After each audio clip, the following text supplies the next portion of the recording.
बिस्मिल्लाहिर्रहमानिर्रहीम। नाज़रीन अस्सलाम वालेकुम, मैं हूं इमरान वसीम। नाज़रीन, इस प्रोग्राम में दो बड़ी अहम ख़बरें आपके साथ हम शेयर करने जा रहे हैं। एक ख़बर आर्मी चीफ़ की तहरीक इंसाफ के रहनुमाओं से जो खुफिया मुलाकात, इस मुलाकात की अंदरूनी कहानी, मुलाकात में किस बात पे तलख़ी हुई। बैरिस्टर गौहर अली ख़ान,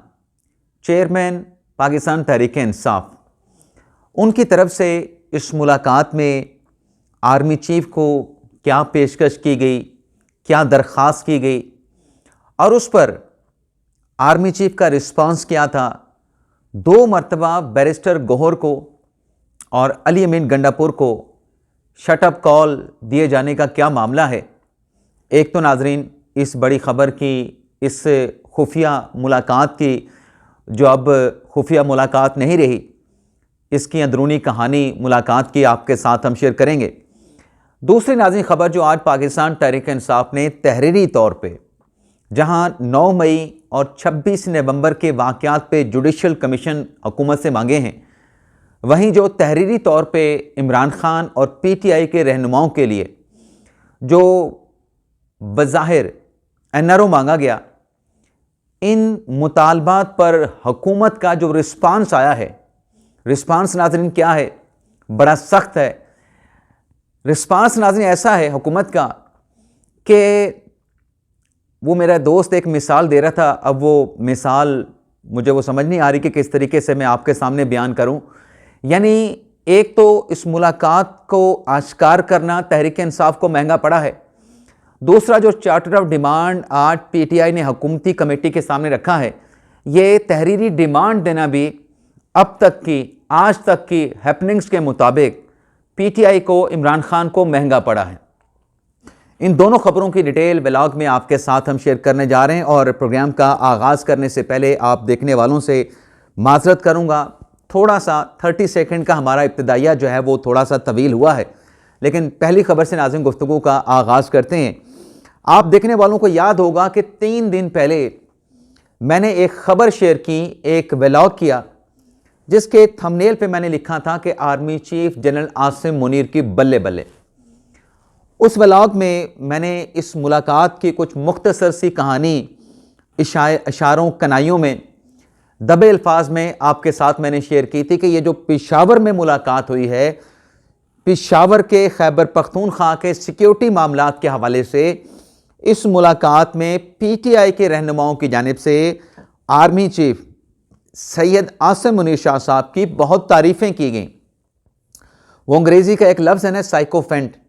या साइकोफेंसी, खुशामद करना। तो मैंने कहा कि कुछ ऐसा इस मुलाकात में हुआ कि खूब तारीफ़ें PTI के रहनुमाओं ने वहाँ पर आर्मी चीफ की। मैंने किसी का नाम नहीं लिया। अब चूँकि नाज़रीन इस खबर को कि बैरिस्टर गौहर से, गंडापुर से आर्मी चीफ की मुलाकात हुई है, PTI के हलकों की जानिब से पब्लिक किया गया। वैसे तो ये एक तरह की पार्शल आप कह लें, जुज़वी आप कह लें, ये एक खुफिया मुलाकात थी। अब नाज़रीन इस मुलाकात की जो कहानी आ रही हैं, तो हमने भी कुछ डिटेल हासिल की है, कुछ कुरीदा है, कुछ जानने की कोशिश की है, कुछ इतलात हमारे तक पहुंची भी हैं हमारे पता करने पे। तो नाज़रीन मामला ये है, इस सारी डिटेल पे आने से पहले, अंदरूनी कहानी पे आने से पहले, जो इस मुलाकात के हवाले से, एक तो बैरिस्टर गौहर अली ख़ान साहब ने जो मौक़िफ़ दिया वो बड़ा अहम है। उन्होंने एडमिट किया कि उनकी मुलाकात हुई आर्मी चीफ के साथ, लेकिन साथ में उन्होंने कहा कि हमारे जितने भी मुतालबात हैं, जो कंसर्न्स हैं, वो हमने आर्मी चीफ के सामने रखे हैं। और बैरिस्टर गौहर कहते हैं कि हमारी ये मुलाकात मुस्बत रही, मुस्बत हमें जवाब मिला, तो हमारे मामलात जो है वो इंशाअल्लाह उम्मीद है, बैरिस्टर गौहर साहब ने कहा कि बेहतर होंगे, बेहतरी की तरफ जाएंगे। और फिर इमरान खान साहब ने भी आज जो तोशाखाना 2 केस की अडयाला जेल में समाअत हुई है, उसमें साफ़ियों के साथ गैर रस्मी गुफ्तगू करते हुए खान साहब ने भी इस मुलाकात को खुशाइंद करार दिया। लेकिन आज यहाँ पे एक नुक्ता है, एक बड़ा ही अहम पॉइंट है, बल्कि एक ख़बर है जो मैं आपके साथ शेयर करने जा रहा हूँ। ये जो इमरान खान साहब इस मुलाकात को खुशाइंद करार दे रहे हैं, और खान साहब कहते हैं कि हमने तो उनके साथ मुज़ाकरात करने के दरवाजे बंद नहीं किए थे, यानी पिंडी वालों के साथ, एस्टेब्लिशमेंट के साथ, हम तो उनके साथ बातचीत करना चाह रहे थे, उनकी तरफ से बात नहीं हो रही थी, उनकी तरफ से दरवाज़ा बंद रखा गया था, हमारे दरवाजे तो बातचीत के लिए, मुज़ाकरात के लिए ओपन थे। और खान साहब कहते हैं कि बातचीत से ही इस्तेहकाम आता है। अब ये कौन कह रहा है? वो शख्स जब वो वज़ीर आज़म की कुर्सी पे बैठा था, वो अपने सियासी मुखालफिन के साथ बातचीत के लिए, मुज़ाकरात के लिए, मुल्क में इस्तेहकाम के लिए, मुल्क में मुआशी और सियासी इस्तेहकाम के लिए अपने सियासी मुखालफिन के साथ बातचीत करने के लिए, उनके साथ टेबल पर बैठने के लिए तैयार नहीं था। और ख़ास तौर पे उस वक्त जब 27 फरवरी 2019 का इंसिडेंट हुआ, भारत ने पाकिस्तान की सरहदी हदूद की खिलाफ वर्जी की, पाकिस्तान की सालमियत की, पाकिस्तान की खुद मुख्तारी की, उस वक्त भी इस शख्स ने, जो उस वक्त वज़ीर आज़म की कुर्सी पे, वज़ीर आज़म के मनसब पे बैठा था, अपने सियासी मुखालफिन के साथ जब मुल्क के ऊपर एक तरह की जंग मुसल्लत एक हमसाया मुल्क करने जा रहा था या कर चुका था, खान साहब तब भी उनके साथ बैठने के लिए तैयार नहीं थे। ये जो खान साहब आज कह रहे हैं ना कि हमारे तो दरवाजे खुले थे, वो हमारे साथ बातचीत करने के लिए तैयार थे, ये बात कहते हुए बानी तहरीक इंसाफ इमरान खान साहब को ज़रा माजी खंगालना चाहिए, माजी में जाना चाहिए कि एक वो वक्त भी था कि एक शख्स जो आपसे बात करने के लिए तैयार था, एक शख्स जो एक मनसब पे बैठा था, एक इज़्ज़तदार ओहदे पे बैठा इज़्ज़तदार शख्स आपके साथ बात कर रहा था, आपको मुख्तलिफ चैनल से अप्रोच किया जा रहा था कि उसके साथ बात कर लें, आप उसका नाम सुनना भी, आप उसके नाम का पहला नाम सुन के आप कहते थे कि इस पे बात नहीं होगी, फ़ोन आप काट देते थे। और फिर एक मुलाकात में जब कुछ थोड़ी बहुत बात हुई, आपने उसमें अधूरी बात सुनने के बाद उस मुलाकात से आप उठ के चले गए। आपको टेलीफोन कॉल किया एक बड़ी अहम शख्सियत ने कि खान साहब आप वज़ीर आज़म पाकिस्तान हैं, आप ऐसा ना करें। आपने आगे से जवाब दिया कि उससे कहे कि मुलाकात नहीं होगी, मैं किसी को चाय पे नहीं बुलाऊंगा, मैं किसी को सी ऑफ नहीं कहूँगा। तो वो खान साहब, तब आपका लहजा क्या था, तब आपका कंडक्ट क्या था, आपका रवैया क्या था, वो वक्त भी खान साहब याद करें। जो कहते हैं कि हम तो बातचीत करना चाहते थे, वो बातचीत करने के लिए तैयार थे, खान साहब ऐसा नहीं था। अब नाज़रीन, जो मुलाकात हुई, पहले तो आपको बताएं कि ये मुलाकात जो PTI की तरफ से मुख्तलिफ जगहों पर मैंने पढ़ा है सोशल मीडिया पे कि कहा गया है कि बैरिस्टर गौहर से और अली मीन गंडापुर से अलग अलग मुलाकात हुई है।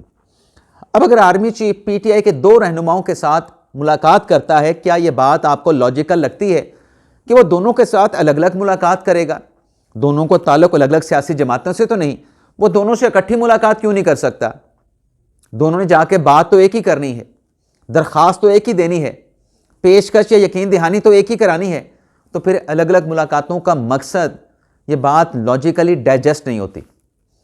अब ये नाज़रीन मुलाकात हुई जो खैबर पख्तूनख्वा के सिक्योरिटी के मामला हैं, जिसमें दीगर सियासी जमातों के रहनुमा मौजूद थे, मौलाना अताउर रहमान साहब मौजूद थे, उसमें एमल वली खान मौजूद थे, उसमें गवर्नर खैबर पख्तूनख्वा जनाब वो अपने फैसल करीम कुंडी साहब मौजूद थे, अली मीन गंडापुर साहब मौजूद थे, बैरिस्टर गौहर साहब मौजूद थे, और हाफिज़ नईम रहमान साहब मौजूद थे, आफ्ताब शेरपाव मौजूद थे, और भी ढेर सारी सियासी शख्सियात, सियासी जमातों से ताल्लुक़ रखने वाले जो प्रोमिनेंट लोग थे वो मौजूद थे। अब इसमें मुलाकात हुई सूबे की सिक्योरिटी की सूरत हाल के हवाले से, दहशत गर्दी के खिलाफ जो कंडक्ट किए गए टारगेटेड इंटेलिजेंस बेस्ड जो ऑपरेशन है उस पर बात हुई, सूबे में अमन के क़याम के हवाले से बात हुई, कुरम एजेंसी और दीगर जो जहाँ पर भी इंसर्जेंसी है या खलफशार है या हालात ठीक नहीं है, अमन अमन की सूरत हाल है, उस पर बात हुई। अब इस मुलाकात में जो गौहर साहब हैं उन्होंने, और साथ में गंडापुर साहब ने, जो हमें ज़राए से पता चला है, उसमें यह है कि बातों बातों में यानी डायरेक्टली इमरान खान साहब की रिहाई की बात नहीं की, लेकिन वहाँ पे कंसेशन मांगी गई, वहाँ पे रियायत मांगी गई कि हमारे साथ ये हो रहा है, हमारे साथ वो हो रहा है, ऐसा ना करें, हमें कुछ स्पेस दें और रुकावट ना हो, हमें चलने दें आगे। यानी बातों में या अल्फाज को और मायने पहना कर जो है या दबे अल्फाज में इमरान खान साहब की रिहाई की बात की गई। और फिर जुडिशल कमीशन भी 9 मई के मामले पे, अब 9 मई के मामले पे नाजरीन जो ज़राए बताते हैं वो ये है कि तहरीक इंसाफ ने ऑफ़र की कि हम सब कुछ मानने के लिए, सब कुछ करने के लिए तैयार हैं, हमें साथ चलाएं, हम यकीन दहानी कराते हैं कि हम आपके साथ चलने के लिए तैयार हैं, लेकिन ये चीज़ें, हालात जो है बेहतर होने चाहिए। तो जब ये रिहाई और दीगर मामलात के हवाले से, पकड़ दकड़ के हवाले से अल्फाज के पैराए में बात की गई, तो आगे से ये जवाब दिया गया कि जनाब ये बात सियासी लोगों के साथ, जिनके साथ आप सियासी मुज़ाकरात करें, हुकूमती मुज़ाकराती कमेटी के साथ करें, यहाँ पे कोई ऐसी किस्म की सियासी बात नहीं होगी। अब ये नाज़रीन जो रिस्पांस था ये शट अप कॉल थी। और फिर आज इस मुलाकात के हवाले से जो मैं आपको एक और ख़बर भी दे दूं कि जिस तरीके से ये खबर सामने आई, मुझे तो जहाँ से मिली मैंने आपके साथ खबर 3 दिन पहले शेयर कर दी थी, लेकिन कल जब ये खबर सामने आई कि कोई मुलाकात हुई है बैरिस्टर गौहर की आर्मी चीफ के साथ, ये मुलाकात की खबर जो है वो दी गई, चलाई गई इस पे परसेप्शन बिल्ड करने के लिए, इस पे तासुर जो है बनाने के लिए। आपको याद होगा कि 24 अगस्त 2024 को भी एक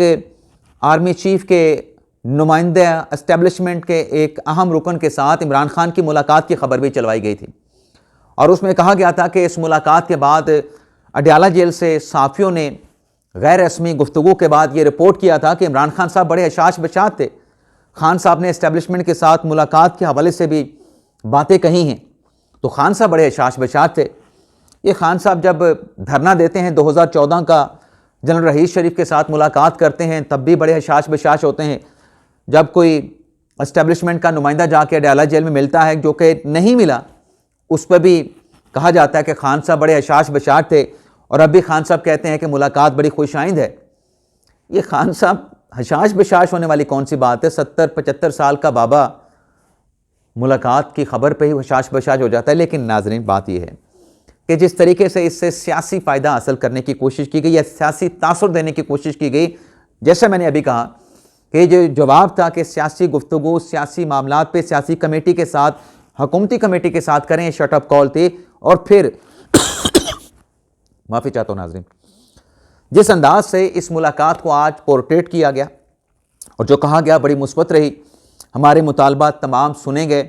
मुस्बत जवाब दिया गया, तो फिर इसको एक और सियासी रंग देने की कोशिश की गई।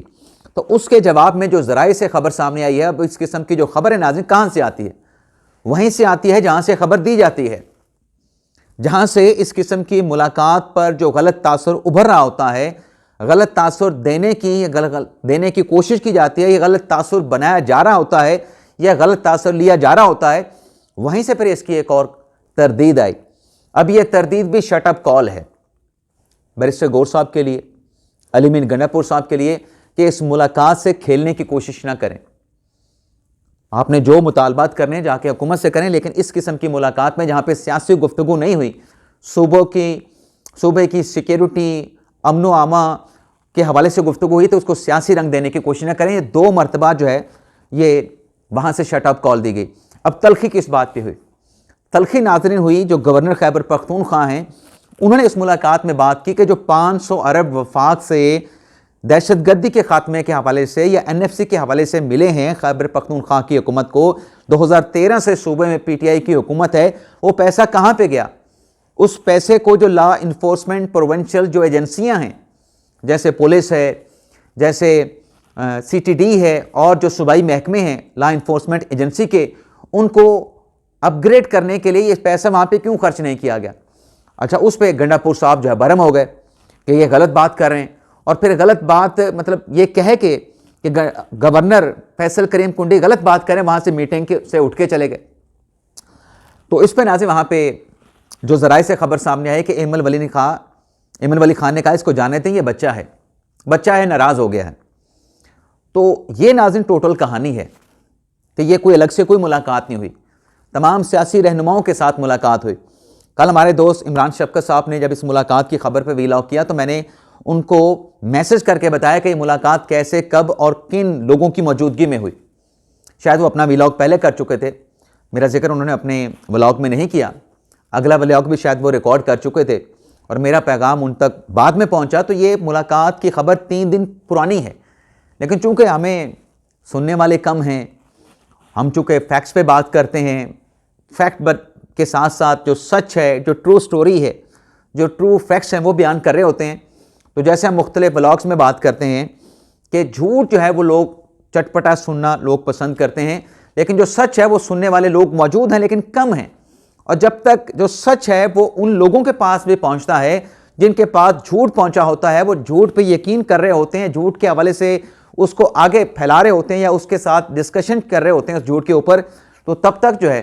दिमागों में बहुत सारी चीज़ें आ चुकी होती हैं। अब नाज़रीन, आज जो चार्टर वाला डिमांड दिया, मैं इस पर भी थोड़ी सी गुफ्तगू कर लूँ। डिमांड तो इन्होंने दे दी अपनी, लेकिन हुकूमत ने आउटराइटली इन डिमांड्स को जो है मुस्तरद कर दिया है। इन डिमांड्स में नाज़रीन कहा गया है, जो कहा गया वो तो मैं आपको बता चुका हूँ। अब नाज़रीन यहाँ पे मैं आपको बता देता हूँ कि हुकूमत ने इसको मुस्तरद कैसे किया। पहले तो नाज़रीन जो कहा गया ना कि 9 मई इमरान खान साहब को जब गिरफ़्तार किया गया इस्लामाबाद हाई कोर्ट से, इसकी कानूनी हैसियत का जायज़ा लिया जाए। तो हुकूमत ने कह दिया है कि इसके ऊपर तो सुप्रीम कोर्ट अपना फैसला दे चुका है, तो इसके ऊपर जुडिशल कमीशन बनाने की क्या ज़रूरत है। और फिर कहा गया कि इमरान खान की गिरफ़्तारी के बाद मुल्क भर में जो वाक़यात हुए और जो अफराद के ग्रुप्स हसास मकामात तक पहुँचे जहाँ इमलाक को नुकसान पहुँचाया गया, तो इस पर भी CCTV फुटेज का जायज़ा लिया जाए। CCTV फुटेज अगर दस्तियाब नहीं तो इसकी वजूहात क्या हैं, कमीशन इसका भी जायज़ा ले। इस पर भी हुकूमत ने कह दिया कि 9 मई के केसेस तो अदालतों में चल रहे हैं, 9 मई के केसेस के फैसले आ रहे हैं, इस पर जुडिशल कमीशन किस बात के लिए बने, यह भी हुकूमत ने साफ वाज़ेह अल्फाज में कह दिया है। और फिर कहा गया कि ये जो गिरफ्तारियों की यहाँ पे बात की जा रही है और उनकी रिहाई के हवाले से यहाँ पे बात की जा रही है, बुनियादी हकूक़ के हवाले से यहाँ पे बात की जा रही है, ये क्रिमिनल केसेस हैं, इसमें हम क्या कर सकते हैं, ये तो अदालतों से इन्होंने रिलीफ हासिल करना है, जुडिशल कमीशन तो इस पर कुछ नहीं कर सकता। दूसरा नाज़रीन जो मुतालबा किया गया 26 नवंबर के हवाले से कि 26 नवंबर में जो वाक़यात हुए जिसमें तशद्दुद हुआ, मुजाहिरीन पे बराह रास्त गोली चलाई गई, हमारे लोग जो है वो ज़ख्मी हुए, हमारे लोग जहाँ बहक हुए, हमारे लोग लापता हैं, इस पर भी हुकूमत ने ये जवाब दे दिया है। आप यूँ समझें कि चार्टर ऑफ डिमांड जो है पाकिस्तान तहरीक इंसाफ का फाड़ा तो नहीं, लेकिन जिस अंदाज में राना सनाउल्लाह ने और इरफान सदीकी साहब ने प्रेस कॉन्फ्रेंस की है, उससे आप कह सकते हैं कि PTI के इस तहरीरी चार्टर ऑफ डिमांड को हुकूमत की तरफ से फाड़ के रद्दी की टोकरी में फेंक दिया गया है। अब हुकूमत कहती है कि हमने तो इनसे नाम मांगे थे कि आप नाम दें, कौन से लोग हैं ज़ख्मी हुए हैं और कौन से लोग हैं जो लापता हुए हैं, कौन से लोग हैं जो जाँ बहक हुए हैं, जो आप कहते हैं फायरिंग के नतीजे में उनकी वो ज़िंदगी की बाजी हार गया, उनके नाम बताएं। हुकूमत कहती है किसी का नाम नहीं दिया गया। और फिर हुकूमत के सामने जो दूसरा इन्होंने मुतालबा रखा कि हमारे सियासी लोगों को जो है वो रिहा किया जाए, तो उस पर भी हुकूमत ने वाज़ेह तौर पे कहा कि कौन से सियासी कैदी हैं, सबके खिलाफ केसेस हैं, इमरान खान के खिलाफ केसेस हैं, बाकी लोगों के खिलाफ केसेस हैं, लेकिन लिस्ट तो इन्होंने फिर भी नहीं दी। लिस्ट देते हम पता करते कि कौन से सियासी कैदी हैं। अब नाज़रीन ये दूसरा ये जो यहाँ पे बात की गई ना, यहाँ पे एक इनका ट्यूआर्स पढ़ें, कहते हैं, सुनिएगा नाज़रीन, क्या अस्पतालों 24 से 27 नवंबर 2024 के दौरान इस्लामाबाद के मुख्तलिफ अस्पतालों और तिबी मराकज़ में CCTV रिकॉर्डिंग जो है उसकी हालत क्या है, और क्या इस्लामाबाद में मुजाहिरीन पर बराह रास्त गोली चलाई गई या दीगर जिस्मानी तशद्दुद किया गया, अगर ऐसा हुआ तो मुजाहिरीन पर गोली चलाने तशद्दुद करने का हुक्म किसने दिया, क्या ताकत का इस्तेमाल हद से ज़्यादा हुआ, अगर हाँ तो इसकी ज़िम्मेदार कौन है, और फिर के शोहदा ज़ख्मियों की तादाद, लापता अफराद की तफसीलात क्या हैं, वही आपने बतानी है कि शोहदा कितने हैं, कौन हैं, ज़ख्मी कितने हैं, ज़ख्मी कौन हैं, लापता अफराद कौन हैं, कितनी उनकी तादाद है, आपने बतानी है। आप कहते हैं कि जुडिशल कमीशन तयन करे, तो फिर आप ढिंडोरा हुकूमत ने कहा कि किस तरीके से पीट रहे हैं मीडिया पर जाके, यानी हुकूमत ने आउटराइटली ये कह दिया है, वाज़ेह अल्फाज में ये कह दिया है कि इनके जो चार्टर डिमांड है इस पर हम तहरीरी जवाब तो पाकिस्तान तहरीक इंसाफ को देंगे, लेकिन ये इनके मुतालबात झूठ का पलंदा हुकूमत ने करार दे दिए हैं। अब नाज़रीन हुकूमत ने झूठ का पलंदा करार दे दिए हैं, तो जवाब अब हुकूमत का क्या होगा, ये नाज़रीन आप खुद ही अंदाज़ा कर सकते हैं। लेकिन नाज़रीन इसके साथ साथ राना सनाउल्लाह साहब ने, इरफान सदीकी साहब ने प्रेस कॉन्फ्रेंस करते हुए ये भी वाज़ेह तौर पे कह दिया है कि जो 190 मिलियन पाउंड केस का फैसला है वो कल जो है वो सुनाया जाएगा, अदालत ये फैसला सुनाएगी। और ज़राए से ये खबर सामने आई है जिसमें बताया गया है कि ये फ़ैसला कल जज साहब की तरफ से सुना दिया जाएगा। 3 मरतबा इस फैसले की तारीख आई है, लेकिन अब 17 जनवरी के हवाले से कि यह फैसला सुनाया जाएगा, अदालत की तरफ से कोर्ट ऑर्डर जारी किया गया जिसमें कहा गया है कि अब इस केस का जो फैसला है 190 मिलियन पाउंड केस का, जिसमें टोटल 8 मुल्ज़मान हैं, 2 मुल्ज़मान इमरान खान और बुशरा बीबी साहबा कोर्ट कस्टडी में हैं। इमरान खान साहब गिरफ्तार हैं, बुशरा बीबी साहबा ज़मानत पे हैं। तो ये फैसला कल अदालत की जानिब से सुना दिया जाएगा। बाकी जो 6 मुल्ज़मान हैं जिसमें मलिक रियाज हुसैन हैं, जिसमें शहजाद अकबर हैं, फ़रज शहजादी हैं और बाकी 3 मुल्ज़मान हैं, इनको अदालत की तरफ से इश्तिहारी जो है वो करार दिया गया था। तो ये था नाज़रीन आज का हमारा 2 खबरों पर एक भरपूर व्लॉग। आपसे इजाज़त चाहते हैं। अल्लाह ताला हम सबका हामी नासिर हो, अपनी दुआ में याद रखिएगा।